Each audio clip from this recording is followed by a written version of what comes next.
बिस्मिल्लाहिर्रहमानिर्रहीम। मुअज़्ज़ज़ सामईन, अस्सलामुअलैकुम। कैसे हैं दोस्तों? एक ऐसी मुक़द्दस दीवार जो यहूदियों के लिए ऐसे ही मुक़द्दस है जैसे मुसलमानों के लिए खाना काबा, जिसके सामने वो 2000 साल से रो रो कर दुआएं करते हैं, और इसलिए इस दीवार का नाम दीवार गिरिया पड़ गया। आखिर इस दीवार का राज क्या है? इसमें ऐसा ख़ास क्या है? और यहूदी यहाँ आकर रो रो कर क्या दुआ करते हैं? इसकी तारीख क्या है? इन्हें किस मसीहा का इंतज़ार है? और आने वाले वक्तों में वो क्या इरादा रखते हैं? ये सब बातें हम आज की इस वीडियो में आपके साथ शेयर करेंगे। दीवार गिरिया दरअसल हैकल सुलेमानी की बच जाने वाली आखिरी दीवार है, या इसका आखिरी हिस्सा है, जो यहूदियों की पहली इबादत की मुकद्दस तरीन जगह थी।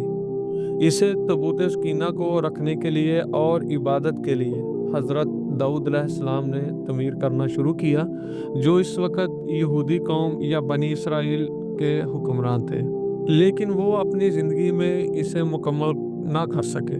लिहाजा आपके बेटे हज़रत सुलेमान अलैहिस्सलाम ने जिन्नात से इसे मुकम्मल करवाया, और इन्हीं के नाम पर इसे हैकले सुलेमानी कहते हैं, क्योंकि वो अपने वालिद की तरह नबी थे और इन्हें इंसानों के साथ साथ हवाओं, जिन्नात और जानवरों पर हुकूमत दी गई थी, और इस हुकूमत का मरकज़ था यरूशलेम शहर। हैकल सुलेमानी से पहले यहूदियों के यहाँ कोई भी ख़ास किस्म की मखसूस इबादत के लिए कोई जगह मौजूद नहीं थी। इन्होंने एक खैमे में तबूत सकीना को रखा होता और इसकी तरफ मुंह करके इबादत करते थे, क्योंकि तबूत सकीना जन्नत से भेजा गया एक मुकद्दस मखसूस संदूक था, जो कि नबियों को बतौर वरासत मिलता था। यहाँ तक कि हज़रत मूसा अलैहिस्सलाम तक पहुँचा। इस संदूक के अंदर हज़रत मूसा अलैहिस्सलाम का असा, मनोसलवा और दूसरे पैगंबरों की यादगारें थीं। यहूदी इसकी बरकत से इसे सामने रख कर दुआ करते और अपनी परेशानी को हल कर लिया करते। मुख्तलिफ कौमों के साथ जंग के दौरान इसे सामने रखते और इसकी बरकत से अल्लाह ताला इन्हें फतह नसीब कर देते।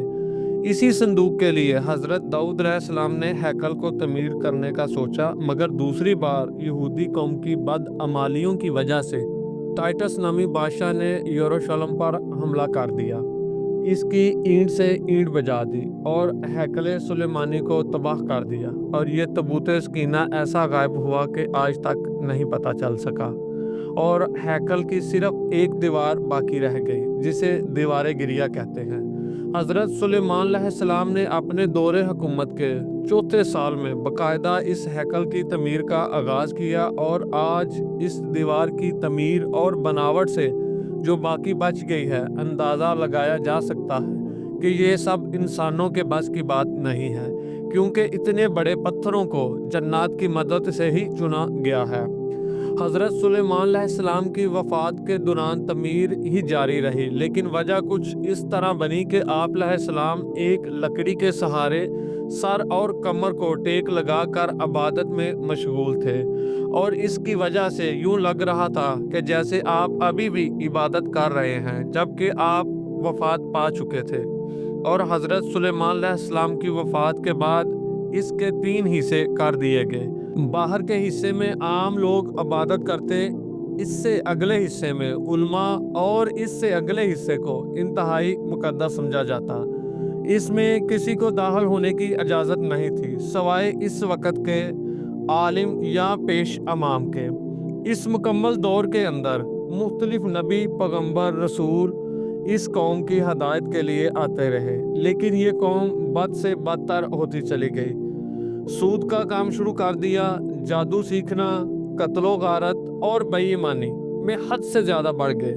लिहाजा बाबुल के बादशाह बख्त नसर ने ऐसा हमला किया इनके मुल्क पर कि कोई इमारत सही सलामत नहीं छोड़ी। हैकल सुलेमानी को मुकम्मल तौर पर तबाह कर दिया, और हैकल में से तबूत सकीना निकाला और इसे अपने साथ ले गया।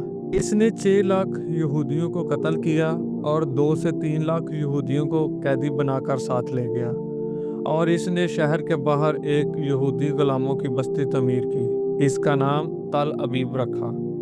हैकल सुलेमानी तकरीबन 70 साल तक ऐसे ही रहा। दूसरी तरफ बख्त नसर ने तबूत सकीना की शदीद बेहुरमती की और इसे किसी गंदगी वाली जगह पर फेंक दिया। अल्लाह ने उसकी इस हरकत का अजाब उसके पूरे मुल्क को दिया और साइरस ईरान के बादशाह ने बाबुल पर हमला कर दिया और उसकी सल्तनत का निशान तक मिटा कर रख दिया। इसके बाद इसने यहूदियों को आज़ाद किया और दोबारा इनका हैकल तमीर करवाने में इनकी मदद की, लेकिन इस बार इसमें तबूत सकीना मौजूद नहीं। कहा जाता है कि अल्लाह के हुक्म से ये तबूत मौज़ाना तौर पर छुपा दिया गया, जिसका किसी इंसान को इल्म नहीं है, लेकिन यहूदी इसकी तलाश जारी रखे हुए हैं ताकि वो इसे दोबारा पाकर अपनी रूहानियत वापस पा सके जो कभी इन्हें अता की गई थी। तबूत सकीना क्या है, इसके मुतल्लक मौरखीन मुख्तलिफ राय रखते हैं और अलग अलग क़ियास आराइयाँ की जाती हैं। बाज़ कहते हैं कि बख्त नसर के हमले के बाद इसे अफ्रीका भेज दिया गया और वहाँ इसे इथियोपिया के एक चर्च में रख दिया गया और वहाँ वो आज भी मौजूद है। कुछ का मानना है कि ये संदूक आज भी हज़रत सुलेमान अलैहिस्सलाम के महल के नीचे कहीं दफन है, जो इसराइल में मौजूद है, और इसकी तलाश यहूदी आज भी कर रहे हैं और इस महल की बुनियादों को आज भी खोदा जा रहा है। इसके अलावा मुसलमान उलमा और मौरखीन के मुताबिक ये तबूत सूफियों के पास है जो हर दौर में यके बाद दिगर एक दूसरे को मुंतकिल होता रहता है। बहरहाल ये सब क़ियास आराइयाँ ही हैं। ये संदूक कहाँ है इसका इल्म सिर्फ अल्लाह ताला की ज़ात को ही है, लेकिन एक बात तय है, जिस दिन ये संदूक ज़ाहर होगा इस दिन शायद बहुत सी कौमों की तारीख बदल दी जाएगी और जिस कौम के हाथ ये तबूत आएगा वो तमाम कौमों पर हाकिम होगा। अल्लाह ताला हमें गुनाहों से बचने की और दूसरों की मदद करने की तौफीक अता फरमाए। आमीन सुम्मा आमीन। आपको हमारी ये वीडियो कैसी लगी? अपनी राय हमें कमेंट बॉक्स में ज़रूर दीजिए। अगर आपको ये वीडियो अच्छी लगी हो तो वीडियो को लाइक करें और हमारे चैनल को सब्सक्राइब करें। शुक्रिया।